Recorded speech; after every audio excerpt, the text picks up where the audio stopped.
we'd like to hit you with some popcorn questions. And these are some fun questions just so the audience can get to know you a little bit more and maybe tell some stories about certain things. So the first one we always know and love. What do you think was the funniest moment or most memorable moment on the set of Sinners? Ooh, ooh.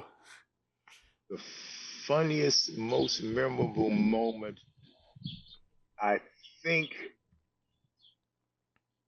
I think it was with Omar Miller, who was Cornbread, Mm-hmm. when they were shooting the scene with he and Delroy, uh, and he told him uh, he had to go piss. He got to go watch the door while he go Mm-hmm. piss. But but he really did have to go. And they knew it. They knew it. And it was like, hey, well, wait, let's kind of get you like my man. Say, hold up. I know we shoot, but the reality of the world has encroached on this set because I really do got to go. That's hilarious. Just the timing of it. Just why would you be shooting that scene when you got to go and you actually got to go? So, Oh Right. yeah, my gosh, yeah, that is yeah. And another classic. great cat, man, Omar Miller, man, Cornbread. Had to walk around with half his face torn off after being Mm-hmm. shot for about 3 or 4 days, and yeah, we had a good time. Oh my gosh, love that. Okay, I'm really curious about this one because you've thrown around some great stuff. So I'm really curious. If you could live in any film or TV show, which one would it be and why? Tremaine. Yeah, all right, all Mm. right. There you go. Because I know that one. I know that one. Listen. And you get to It, still it, be you. and that's what it is, man. This acting is great, but if I could just be me, I kind of like me. I don't know if you Yeah, can tell. no, no. Yeah, for sure. Me and this little dude, I've been knowing him for a long time. I know his parents, I know his people, his brothers. He good, he all right. So I kind of like him. So I love the creative side, but also pragmatic enough to know if I had to go somewhere, I'd rather go where I know and not Love have to worry that. about. I think I'd fit in much better on the real side. But other than that, man, I think I'd like to be Detective Reggie Hammond in American Horror House, which was a Oh, sci-fi yeah. shot I did some years ago. He Yeah. was named after Beverly Hills Cop, Reggie Hammond, and was Yes. a detective. I had a very memorable death. I was kissed by a beautiful lady ghost who, in the middle of kissing me, bit my tongue and then went to yank my whole insides out by pulling my tongue out of my mouth. And that was That's my very wild. spectacular death. Yeah. Yeah. That's one way to go. I love a good gag, Yeah. man. I Yeah. love a gag. This is one of the best. So yeah, that's that guy. Fantastic. That's epic. I'm gonna have to look up that scene Yeah. after Yeah. this. Oh yeah, That's exactly. it's when Reggie Hammond meets his demise. It's gonna be one of the ones. Yeah, I yeah. got you. I got you. I'm gonna find you on Instagram and let you know my reactions. Please That's for do, sure. please I do. got I'm you. there. I All got three you. names: Gralen Bryant Banks. You can find me. I'm easy to find. There you Yes, go. sir. Yes, sir. Now, this third question is a new one that we're adding to our popcorn Okay. questions. It's a little deep. It's a little deep. What was your biggest fear as a kid, and then what is your biggest fear now? My biggest fear as a kid, I think, was drowning because Mm. I live in a place that is surrounded by water Mm-hmm.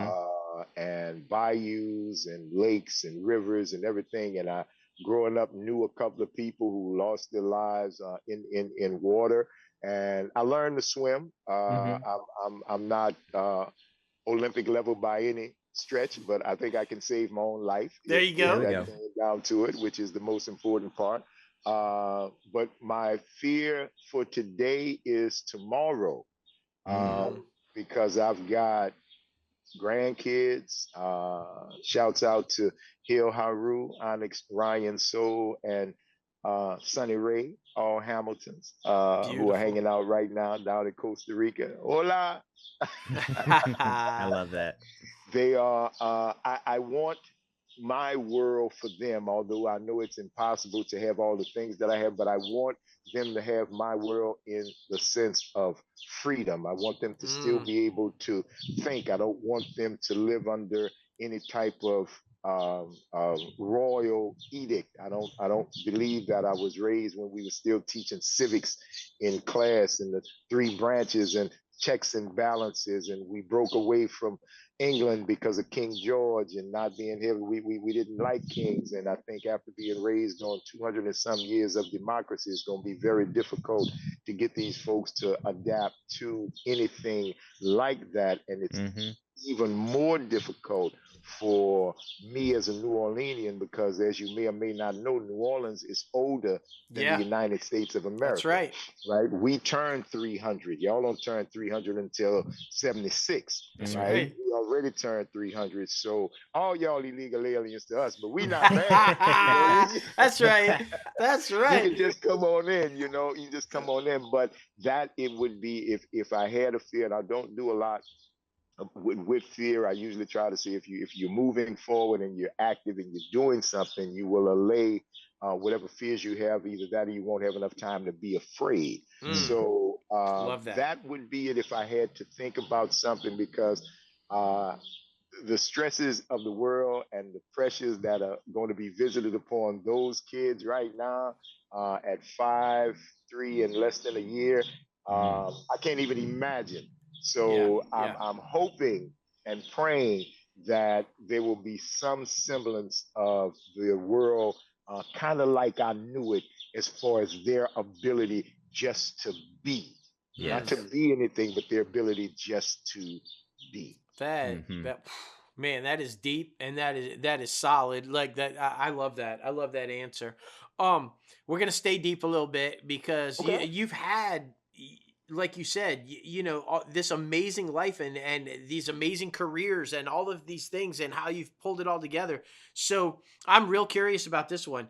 If you could go back and tell your 10-year-old self something, give him some advice, what would you tell him? Buy Amazon and Apple. There you go. That's right. Forget all the deep stuff. Forget all the philosophy. Boy, it's money. Buy this. I love that.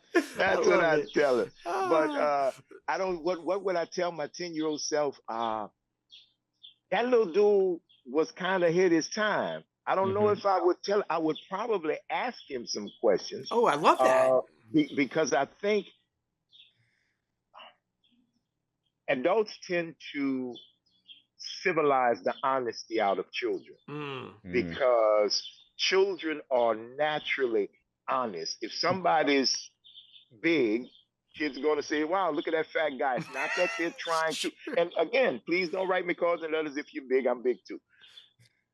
The point is that there's a level of honesty that comes when you're a child that I think what we use as civilization gets wiped out of us, and we become less honest, trying to be more liked, or trying to be more mannerable, anything like that, especially when you got girls, because I don't want you to smile when you're not happy. I don't want you to do anything because somebody else feels comfortable. I don't want you to dim your light because somebody else needs to shine. I need you to shine the way you need to shine.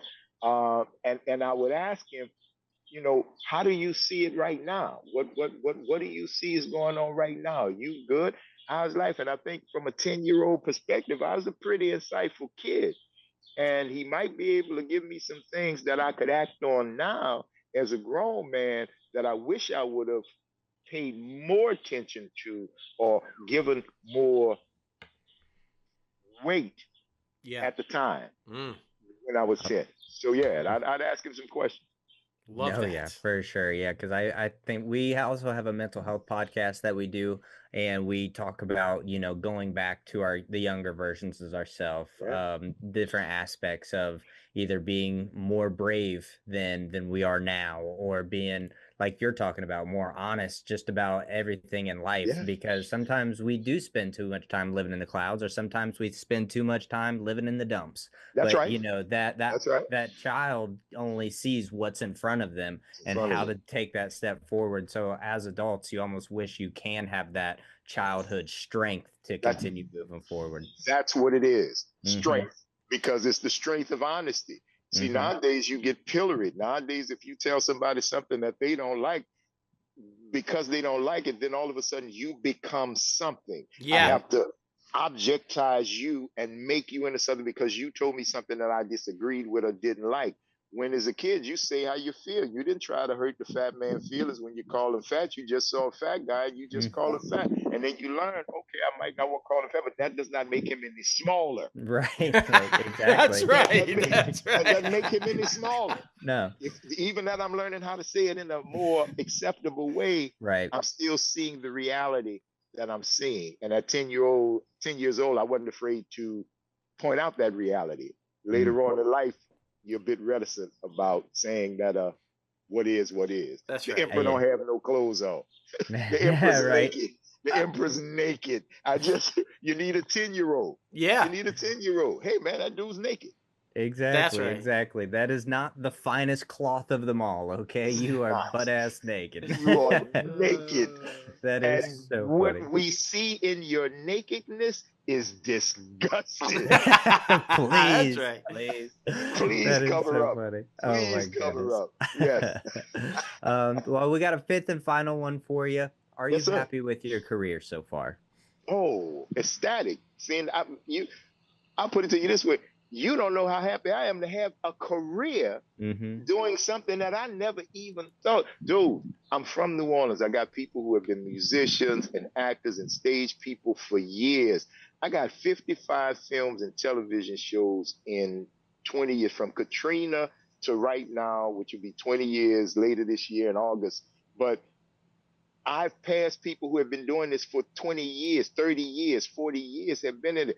Why am I better than them? And none of that happens because I can't make myself popular. That's not my call. I can't make myself. You say, well, how you show me how to be a star? I say, if I ever learn, I'll tell you. But I don't make me a star. You make me a star. I have nothing to do with that. People either like you or they don't like you. They'll see your work and give it thumbs up. They'll see your work and give it thumbs down. They'll see some of your work and give it both, because that's the breadth of your career. That's right. Some you do great, some you do bad. But none of it was idea for me growing up. That 10-year-old kid we was talking about, that dude didn't know nothing about no Hollywood. He wasn't trying to be no actor, nothing like that. But here we are.